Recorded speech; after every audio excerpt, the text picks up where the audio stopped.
Salve galera da Vila Belmiro, sejam bem-vindos para mais um vídeo aqui no Resenha Santista. E hoje vamos falar um pouco sobre Geovânio. Sim, o Caveirinha que já passou pelo Santos aqui lá por volta de 2013, 2014. Vamos falar um pouco de Geovânio. Na verdade começou o ano como profissional em 2012, depois foi emprestado para Penapolense e voltou para o Santos e se consolidou entre 2013 e 2014. Bom, vou colocar agora a minha tela e vocês estão vendo um post do Geovânio, né, aqui no Facebook. E o Facebook não, no Instagram, onde ele agradeceu o Atlético Paranaense, né, o time que ele estava jogando. E o Mano Brown comentou, volta pro Santão, né? E uma coisa que chamou bastante atenção foi a resposta do Geovânio, né? O Geovânio mandou aqui, mandou aqui pro Mano Brown, aqui, ó. Meu sonho, irmão, sempre foi voltar, mas infelizmente alguns que trabalhavam no Santos não fizeram questão. Simplesmente pensaram no dinheiro e esqueceram da história linda que construí no clube. Mas se Deus quiser, ainda volto pro Santos dar minha vida por esse clube. Obrigado, Mano Brown. Ou seja, o Geovânio parece ter uma grande vontade de talvez voltar ao Santos, né? E aí, pensando nisso, na especulação que vai ser criada, inclusive, acima desse assunto, eu pensei em a gente fazer um levantamento. Quais seriam os números do Geovânio pelo Santos e o que o Geovânio ainda talvez pudesse oferecer ao Santos? Seria uma boa contratação ou não? Bom, senhores, trago pra vocês aqui, vou mostrar pra vocês onde eu pesquisei inicialmente, tá? Eu peguei várias páginas de Wikipedia, vários transfer markets, várias mais, e fiz um documentinho rapidinho. Vou lê-lo pra vocês e vou mostrar e comparar o Geovânio com outros jogadores. Bom, gente, eu vou falar primeiramente, obviamente, né, como é que tá os números do Geovânio, né? Como é que foi os números do Geovânio depois que ele saiu do Santos, ele fez sucesso, ele não fez sucesso, como é que ele se saiu nos times que ele jogou. Bom, gente, vamos começar pelo próprio Santos, né? O Santos, o Geovânio jogou entre 2012... Eu peguei depois que ele voltou da Penapolense, tá? Que é onde ele já estava meio consolidado como profissional.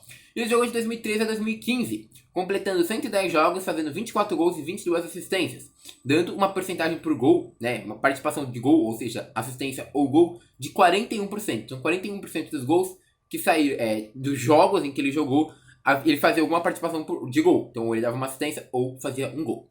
Aí ele foi pro Tianjin Wanjian, um time lá da China, onde em 35 jogos ele fez 10 gols e 12 assistências. Ou seja, 63% de participação de gol por jogo. Ou seja, a cada 35 jogos que ele joga, geralmente em 6 dele ele faz 6 gols. Ele faz um gol ou uma assistência. Depois ele foi pro Flamengo, onde ele jogou 41 jogos, fez 3 gols e uma assistência. Bom, já viu que caiu bastante participação de gol por ele, né? Foi de 10% a participação aproximadamente, um pouquinho abaixo disso. Ou seja, a cada 10 jogos que ele jogava, ele aproximadamente fazia ou um gol ou uma assistência. Uma coisa que já não é muito positiva. Depois ele foi para o Atlético Mineiro e lá, meu Deus do céu, ele foi muito mal. Foi 37 jogos, um gol e uma assistência. Somente isso. Uma porcentagem de 5% de participação por gol, ou seja, a cada 10 jogos, a cada 20 jogos, ele aparece basicamente... A cada 100 jogos ele aparece fazendo gol ou dando assistência em 5, tá? Pra vocês terem noção quão isso é ruim, na verdade, né? A cada 20 jogos ele literalmente faz um gol ou uma assistência. Então, uma péssima participação dele no Atlético Mineiro. E aí ele foi pro Atlético Paranaense, onde ele também fez um gol e uma assistência em 16 jogos. Aí a porcentagem dele já sobe para 12%. Ou seja, a cada 10 jogos, em 1,2 jogos ele faz um gol ou uma assistência. Dando um total dele na carreira de 254 jogos, 40 gols e 38 assistências. Ou seja, 30% de aproveitamento de jogo por gol. Ou seja, em cada 10 jogos ele faz 3. Em 3 jogos ele faz ou um gol ou uma assistência. Números interessantes pro Geovânio, vamos ser sinceros, não é um número ruim. Mas, cara, você vê que tem uma decrescente muito grande. Ele vem pro Santos numa porcentagem alta, vai pro Tianjin já é mais alta ainda. Depois vai pro Flamengo, abaixa pro Atlético Mineiro, abaixa mais pro Atlético Paranaense, não abaixa mais porque ele não joga mais, né? Então, realmente não tá indo muito bem o menino Geovânio, principalmente aqui dentro no Brasil, depois que ele saiu do Santos. Mas dentro disso a gente pode mostrar outros jogadores para fazer um comparativo, se vale a pena ele vir ou não pro Santos. Como que esses números se refletem, né? Porque eu vou falar pra ele que ele tem uma porcentagem de 30%, que ele, em cada 10 jogos ele faz, em 3 ele faz um gol, uma assistência, não quer dizer muita coisa se você não tem uma análise comparativa, certo? Então eu vou fazer uma análise comparativa, por exemplo, com o Soteldo. O Soteldo no Zamora, o primeiro time que ele jogou, né? Em 2013 a 2016, ele fez 99 jogos, 24 gols e 29 assistências. Que dá uma participação de gol, né, dentro do jogo que ele jogou, 53%. Ou seja, a cada 10 jogos que o Soteldo joga, em 5,3 ele vai fazer ou um gol ou uma assistência. Uma porcentagem muito alta, né? No Atipato, em 2017, ele já teve 29 jogos e fez 6 gols e 9 assistências. Uma porcentagem de 52% de participação de gol por jogo. Ou seja, a cada 10 jogos que ele joga, 5,2 deles ele vai dar uma assistência ou um gol, outra porcentagem muito alta. O Universidade de Chile é 43% esse número, sendo 37 jogos, 7 gols e 9 assistências. Ou seja, a cada 10 jogos, 4,3 ele vai fazer um gol e uma assistência. No Santos esse número cai para 36%, sendo 97 jogos, 19 gols e 16 assistências. O que significa? Porque a dificuldade do campeonato aumentou mesmo, né? Cada 3,6 jogos, a cada 10 jogos, em 3,6 ele vai dar uma assistência ou fazer um gol. E no total ele tem uma porcentagem de 45%, ou seja, a cada 10 jogos, em 4,5 dos jogos, ele vai fazer um gol ou uma assistência. Esse número é bom? É ótimo, é um bom número para o Soteldo e é um bom número para o jogador titular do Santos. Isso mostra o quê? Que o Giovani não tem competitividade para se jogar no time titular do Santos, por exemplo. Ele não faria sentido estar no time titular do Santos. A porcentagem dele de gol por jogo já não é muito boa para ser comparável. Então eu pensei em 2 reservas que poderiam chegar ao Santos e a gente poderia comparar, talvez, com o Giovani. O primeiro é o Marquinhos Gabriel. O Marquinhos Gabriel fez um levantamento, uma mão, número por número, pra gente poder ter. Bom, em 2014, o primeiro time dele do Palmeiras, ele já teve 19 jogos, fez 4 gols e 3 assistências. Um aproveitamento de 36%. Depois no Santos, 44 jogos, 9 gols e 4 assistências. 29% de aproveitamento. Al Nassr, 21 jogos, 33 gols e 3 assistências. 28%. No Corinthians, onde ele mais jogou entre 2016 e 2018, fez 94 jogos, 10 gols e 6 assistências. 17% mais ou menos de participação no gol. No Al Nassr, em 18 e 19, ele fez 17 jogos, 4 gols e 4 assistências. 47% mais ou menos de participação. No Cruzeiro, 54 jogos, 4 gols e 5 assistências, 17%. E no próprio Atlético Paranaense, onde ele está hoje, 17 jogos e 3 gols, 17% também de participação.